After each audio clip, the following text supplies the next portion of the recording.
The Celestials are a race of primordial beings who existed before the creation of the universe, and throughout their time in the MCU, they have proved themselves to be a serious force to be reckoned with. Even with their small cameos prior to Phase 4, we still got to see brief glimpses of the unimaginable power and might of the Celestials, and now with Eternals out we can truly see just how powerful they really are. I'd like to note that the Celestials that I'd be scaling today are the MCU Celestials rather than the comic book ones. But before I start, I'd ask you to please subscribe to this channel with notifications set, and also please click the like button, and with all that out the way, let's begin. The Celestials were one in 3 races that existed before the universe begun, the other 2 races being the cosmic entities and dark elves. These 3 races lived in utter darkness, known as Ginnungagap in Norse mythology, and while the dark elves enjoyed this atmosphere, the same can't be said for the Celestials. The prime celestial, Arishem the Judge, brought life into the universe, and from that life came loads of planets, stars, galaxies, and light. The Celestials didn't want the universe to return back to the darkness of Ginnungagap, so they sought to bring more life to the universe. Arishem and the other Celestials made new structures and life forms. The first star, that being the Sun, was formed by Arishem, and from that creation came more new stars and galaxies. In order for life to thrive in the universe and not fall back into darkness, new Celestials must be born to continue the cycle of creation, meaning that every billion years, Arishem plants celestial seeds on host planets, so that one day a Celestial would be born. In order for a Celestial to be born, it needs to feed off vast numbers of intelligent life, and the more intelligent life on a planet, the quicker the birth takes place. The Celestial Tiamut arrived on Earth much like a crashing meteor, and this particular explosion caused by the celestial egg has a value of 7.5406 petatons of TNT, which in power scaling terms is multi-continent level. Due to the sheer size and power of a celestial, its birth results in the destruction of the host planet it was encased in. This process is known as the emergence.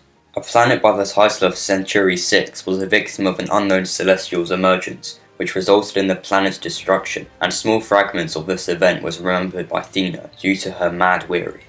Earth would have been a victim of another emergence had it not been for the Eternals. However, Arishem gives us a vision of what it would have looked like had Tiamut been born. In the vision, we see Tiamut hatching and Earth exploding into thousands of fragments. This particular explosion has been calculated at 35.1 nilitons of TNT, making it dwarf star level. Pretty impressive, right? To put this into perspective, the most powerful nuclear bomb ever detonated, the Tsar bomb, can put out 50 to 58 megatons, making it city level. Tiamut's emergence has a value of roughly 7.02 quintillion times more powerful than this same nuclear bomb.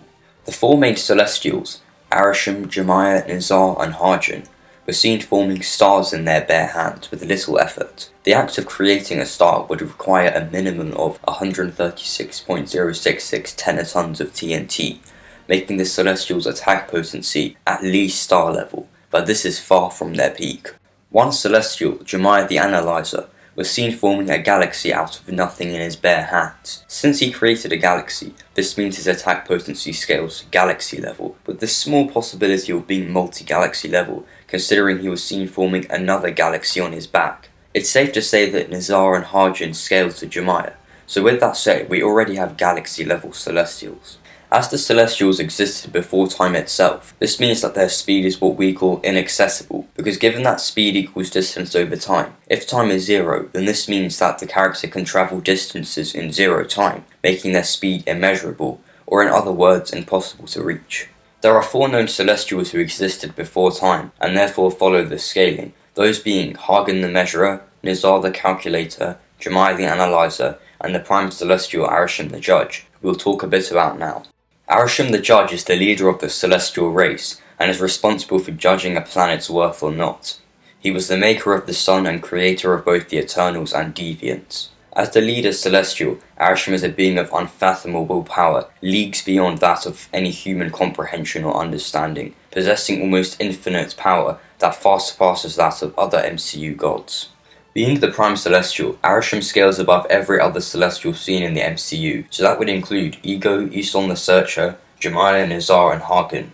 The latter 3 we discussed were Galaxy Level Plus, so at a baseline Arishem is at least Galaxy Level Plus. But not so surprisingly, his next feat far surpasses this level.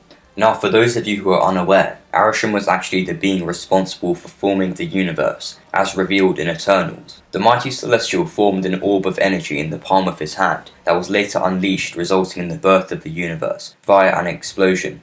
And on Earth, humans mistook this event to be what they called the Big Bang. Now, as Arishem was responsible for creating the universe, he simply scales to universe level, no question about it.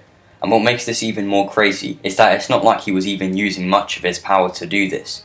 Arishem just formed some energy and then boom, he just so easily made a universe. So his AP is undoubtedly universal, to say the least.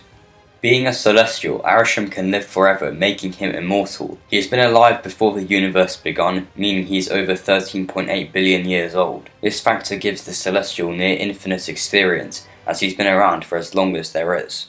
Arishem is capable of flying in the vacuum of space without any support, despite his sheer size. He is also able to breathe and survive without any need of air. Being a celestial, Arishem can manipulate matter and cosmic energy to vast degrees, which allows him to do many things, such as create black holes, form illusions, communicate telepathically, control the weather, conceal his presence, move objects telekinetically, create sentient life, and form astronomical units such as stars. Like all celestials, Arishem is exceptionally large, as shown throughout Eternals. One of the VFX supervisors confirmed that the hatching celestial Tiamat is roughly 300 miles tall from head to toes, and Arishem being relative to Tiamat would also mean that he is bare minimum 300 miles tall. Just so we can properly visualize this immense scale, let's compare this to the height of the tallest mountain in the world, Mount Everest. Everest stands in at 8,849 meters above sea level, making it nearly 9 kilometers tall. Arishem, on the other hand, is 482.8 kilometers tall, making him 54.6 times larger than Everest. That's absolutely huge. If you want to look at it from a larger scale, then Arishem would nearly be the size of the entirety of England, the country itself. And if he was standing on Earth, he would literally be visible from space. This shows you just how huge the Celestials are. Not to mention that Arishem is large enough to have an asteroid field orbiting him. It's likely that Arishem and the other Celestials are able to alter their size, as they do appear larger and smaller in different scenes, but at a baseline they will be 300 miles tall. Even if we wanted to downplay the incredible size of the Celestials to just 200 miles tall, this would still mean that they would generate roughly large planet levels of energy merely by walking. Nowhere is the severed head of a Celestial which lies adrift in the cosmos, serving as a homeworld for thousands of different aliens. Hundreds of years ago, the Tivan group cleared the skull, mining organs and other organic matter from the head that was sold in black markets across the galaxy. When calculated, the Nowhere head has a length of around 4.8 kilometers, which for comparison is 6 times taller than the tallest building in the world, the Burj Khalifa. And that's just the head alone, so imagine the whole body. What makes Nowhere interesting is how it orbits a binary star system revolving around a black hole, as confirmed in the book titled The Art of Guardians of the Galaxy. For those who are unaware, a binary star system is a system in which two stars orbit each other around a common center of mass. It is possible for planets to orbit a binary star system, and in this scenario, Nowhere serves as this planet.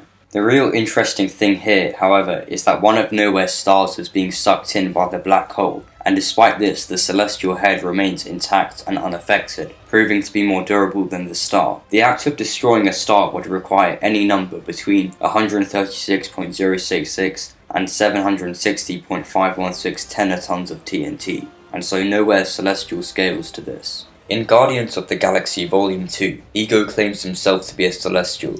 I'm what's called a celestial, sweetheart. A celestial like a god? And knowing that, we get our first proper look at a celestial in the MCU, and Ego didn't disappoint in any way. From the first scene he is in, we see him very casually bomb an entire fleet of 326 sovereign ships in a split second. This particular feat has been calced at 133.37 tons of TNT, making it multi-city block level. Multi-city block level, however, is nowhere near Ego's full potential, as proved by his next feat, which is, of course, Ego's infamous expansion. As you should know, Ego's plan to destroy the universe was to plant seeds on every known planet in the universe, and simply partner up with another celestial to unite their power so they can cover all the seeded planets, therefore taking over the universe. Ego requires another celestial to complete his plan, and openly states that he is not powerful enough to do so himself. A single celestial doesn't have enough power for such an enterprise. So knowing this, we can't simply scale Ego alone to universal, as this is not accurate. What we can do, however, is take the energy needed to cover a small number of planets, as opposed to every planet in the universe, and then scale this to Ego's attack potency. When Ego explains his plan to Star-Lord, he shows a demonstration of a planet that he's terraforming, and in it we get to see the height of his expansion in comparison to the planet. When all the numbers are put together, we get a final kinetic energy value of 37.16 tenatons of TNT, making Ego's casual expansion small star level. Just for comparison, this feat is 2.79 octillion times more powerful than the aforementioned multi-city block level feat. The final celestial I talk briefly about is Eson the Searcher, who for reference is the celestial who made a small cameo in Guardians of the Galaxy, the one who was seen infamously using an Infinity Stone to destroy a planet. When Eson shattered this planet, he did so quite easily, and the collector described it as like mowing wheat in a field. This particular feat has a kinetic energy value of 5.22 nilitons of TNT, making it large planet level. Although all the credit should go to the Power Stone, Eson did tank this explosion, making his feat applicable to his durability. Eson the Searcher is undoubtedly the smallest of the Celestials, and while he may be the smallest, that doesn't mean he's short in any way, as he stands in at a massive 2,000 feet, or 609.6 meters, making him the height of very small mountains and the tallest skyscrapers. So now that all of the Celestials have been covered, here is the checklist, and just by looking at it, you can see just how unbelievably powerful they are, and hopefully this video has convinced you of this. If you haven't done so already, please like and subscribe to this channel, and have a nice day.